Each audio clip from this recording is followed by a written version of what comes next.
Out of all the dolls I've made, some of my absolute favourites have been animal dolls. I love making cute ears and tails. Last time I made a rat though, things didn't go quite to plan, so this week I'm giving it another go and making a button-eyed rat girl, and I'll show you how you can make cute whiskers that stay in place with no visible knots or glue. If you just found me, by the way, welcome. My name's Jo. I'm a mixed media artist based on a narrowboat in Wales. I've chosen some silver grey quilting cotton for the head and body, with grey stripes for the legs and a long posable tail. If you saw the 5-minute doll making tips video on matching up stripes, this will probably look familiar. I'm using a pipe cleaner as an armature for the tail. The chenille fluff kind of pads it out round the wire, so no stuffing required. I'm stuffing the rest of the pieces with polyester fibre. The last time I made a rat doll, stuffing was a bit of a nightmare, as the material I'd been using became unavailable and finding an alternative turned out to be a little bit harder than expected. I'll put a link up to that one at the end so you can watch that next. The upper arms are going to be black to go with the dress, so I'm using some black polyester staple fibre to fill them. I found that having the black stuffing makes a huge difference under the darker shades of quilting cotton. I've picked out some antique silver effect metal beads for the joints. A lot of doll makers use wood or plastic beads, and there's nothing wrong with that. I just like the look and feel and the durability of metal beads. I do love how wooden beads look, and I've tried using them in the past, but I found that most of what was available here was very soft wood and the thread would kind of cut into it. As I have to buy most of my materials online, it can be hard to see exactly what you're buying, so I tend to stick with the beads I know are going to work.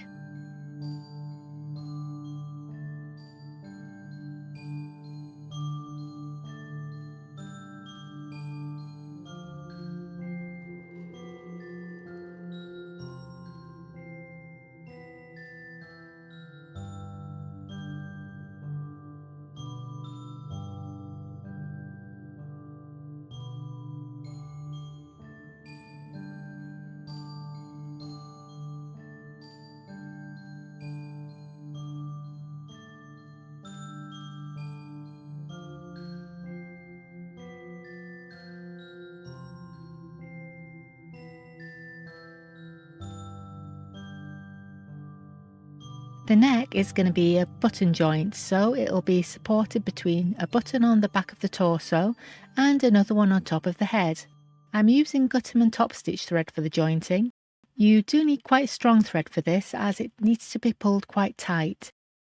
It can be tricky to know which thread to use where, so I have a video coming out soon which will go into thread choice in a lot more detail. If you want to make sure you catch that one, you can subscribe and turn on notifications below. You could also hit the like button while you're there, if you wanted to. This doll's head is a very different shape to most of my dolls, as I'm giving her a long ratty nose, so I'm hoping I've judged the joint placement right.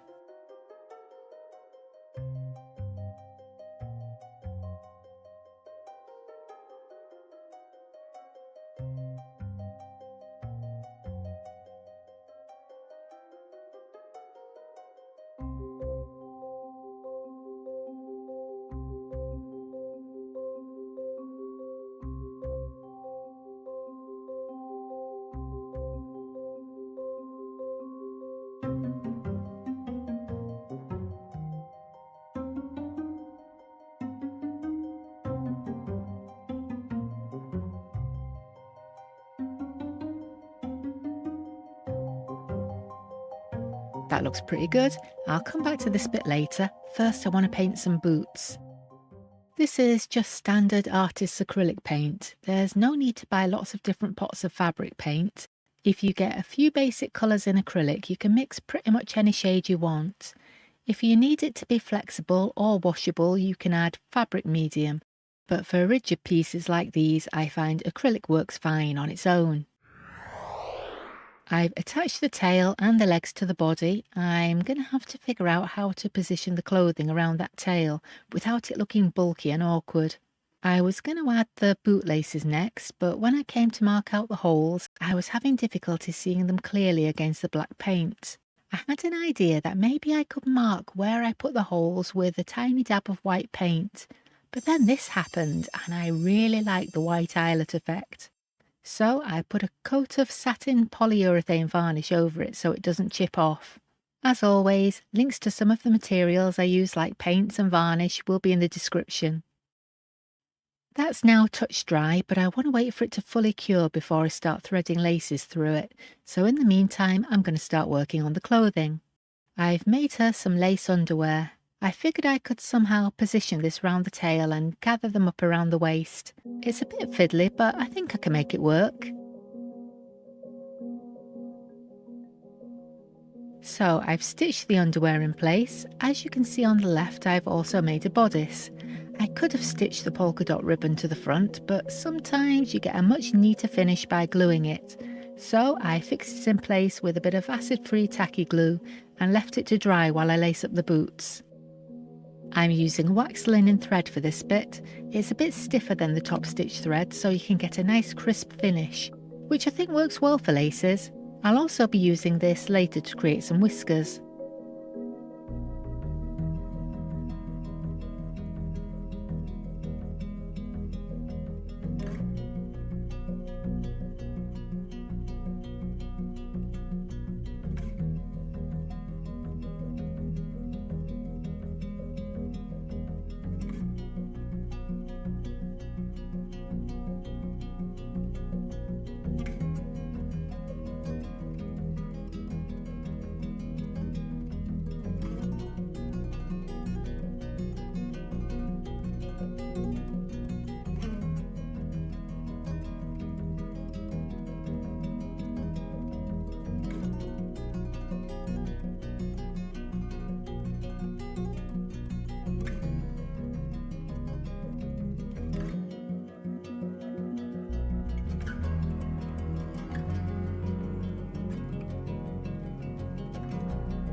Okay, so I've pinned the bodice in place.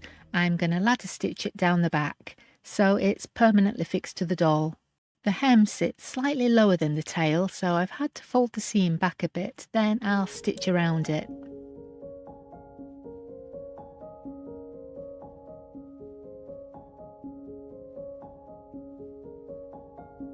Before I do anything with the face, I want to sew the ears on, then I can get a much better idea of where the eyes should be. Most of the head will be covered by hair, but I think I might leave part of the ears exposed at the front, so I'm ladder stitching them all the way around so they look nice and neat. Then I can decide what to do with the hair later. I'm using Gutterman Extra Strong thread for this bit, which is a bit different to top stitch. I'll go into the differences in the video I've got coming up. That one should be out within the next week or two.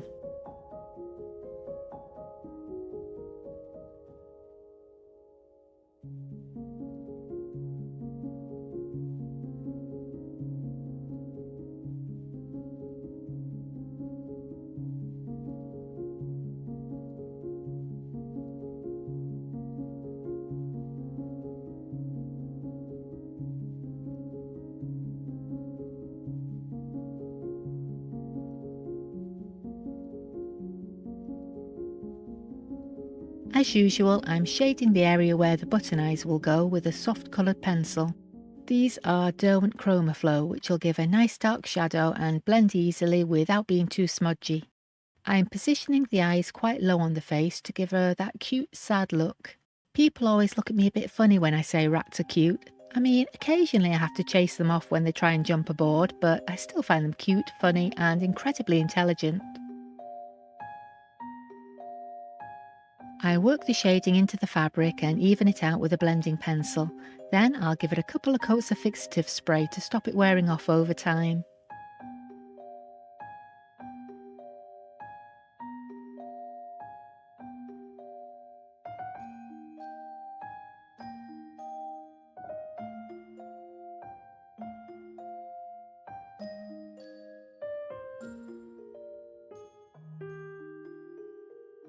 I've picked out some lovely antique effect metal buttons for the eyes. I stitch these right through from the back of the head so they sit tightly to the face. The lower eye position makes it a bit more tricky than usual, as I'm stitching through the face at a weird angle, but a long doll needle makes it easier. I try and get all the stitches close together above the hairline at the back, so I can needle felt the hair around them and they'll be completely hidden.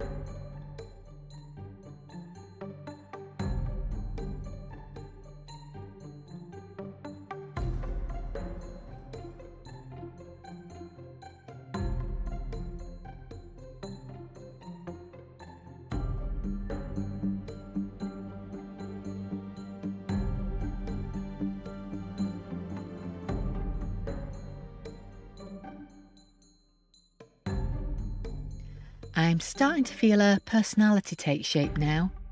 I see her as a city rat who grew up in the sewers. She's kinda sensitive, but she had to act tough to survive. As soon as she was old enough, she moved into an apartment block, but she always felt like she's unwelcome there. She's seen some of her friends get trapped and poisoned, and now she just wants to get out of the city altogether. She dreams of being a ship rat and travelling across the ocean to far off places.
I want the tail to kind of stick out through the back of the dress. So rather than sewing a skirt from fabric, I'm making a tutu with some strips of lace on a length of 3mm satin ribbon. I found the easiest way to do this is by tying the ribbon around my sewing machine. Then I just fold each strip in half, loop it around the ribbon and pull the ends through to make a knot. Then I just keep going until it's long enough to fit around the waist. The tail will poke out between the strips of lace and it can be adjusted depending on how she's positioned.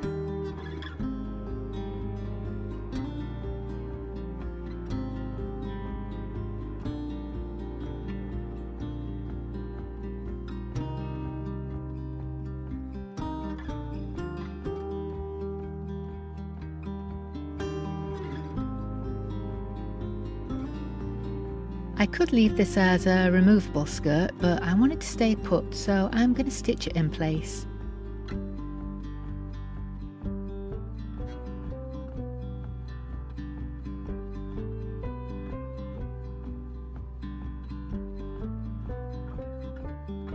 I tend to wait until I've finished the dress to attach the arms. I have to stitch them on over the bodice anyway, but it's a lot easier to sew the skirt on when I don't have the arms flapping about and getting in the way.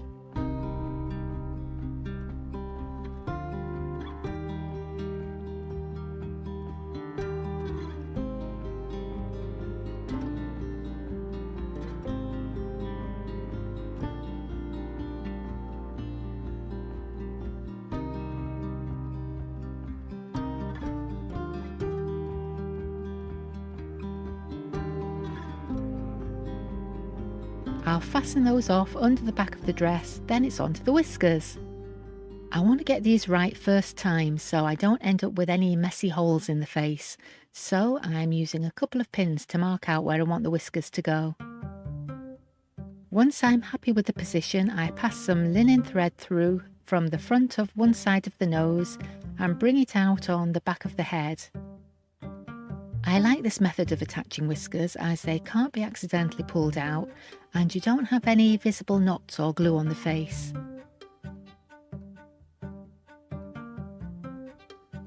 I anchor the thread with a couple of small stitches on the back, keeping it close to the stitches for the button eyes.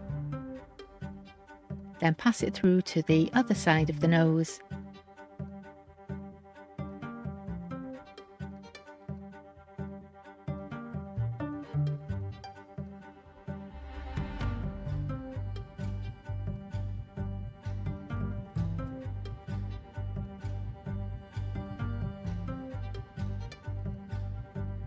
Those are now really secure and they can't be pulled out. I just straighten them out a bit with my fingers, then I'll give them a trim.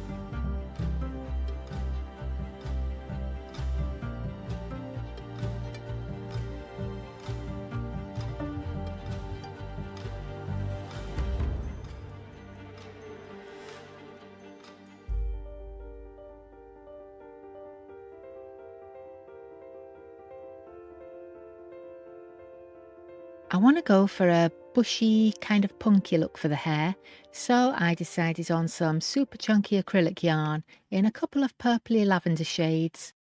These are both from the Signet Seriously Chunky range. I'm going to needle felt the hair with a clover pen style tool and 38 gauge triangular needles. I have a tool with 3 needles in it and another one with 2 needles, and I can just switch between them as needed. I start out by felting around those knots at the back. The idea is to felt a line across the yarn above the knots and then another line below them, so they're completely covered. Felting needles are quite brittle, so hitting something hard like a knot will snap them. The acrylic yarn usually felts into the polyester fibre without too much trouble. I can usually go quite quickly with 3 needles, but if I hit a dense area and I can feel a bit of resistance, then I switch to a tool with 2 needles and go a bit slower.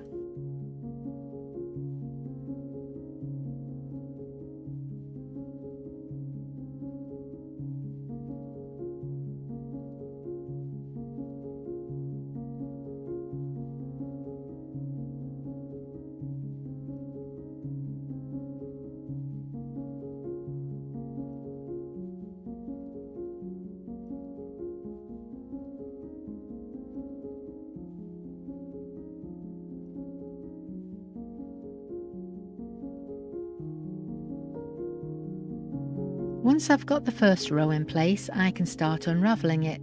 Then I gently pull out the loose fibres and use those strands on the next row. That way there's very little waste.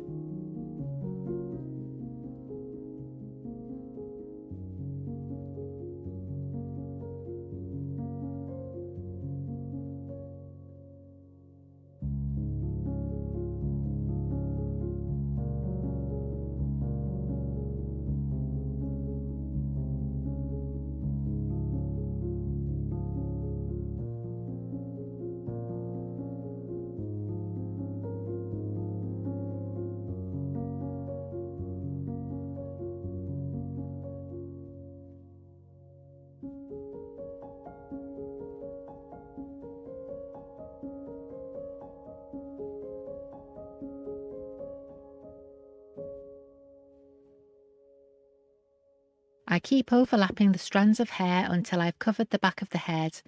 Then I'll need to work around the ears and that button on the top and style it so it covers the roots.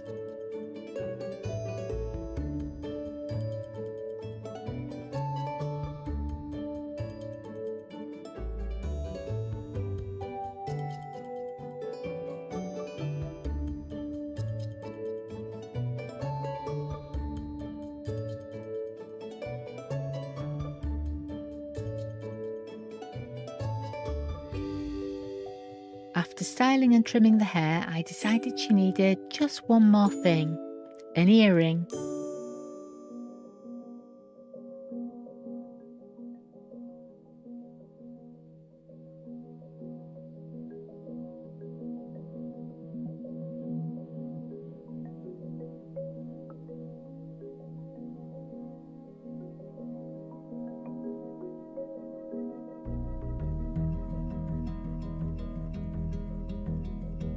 This is just a silver plated jump ring with a little metal bead, but it looks really effective.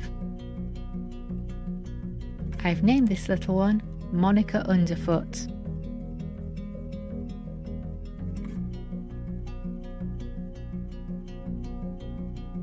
If you'd like to see the first rat doll I made and find out why she caused so much trouble, I'll put a link to that video on screen now, and I'll see you next time. Bye!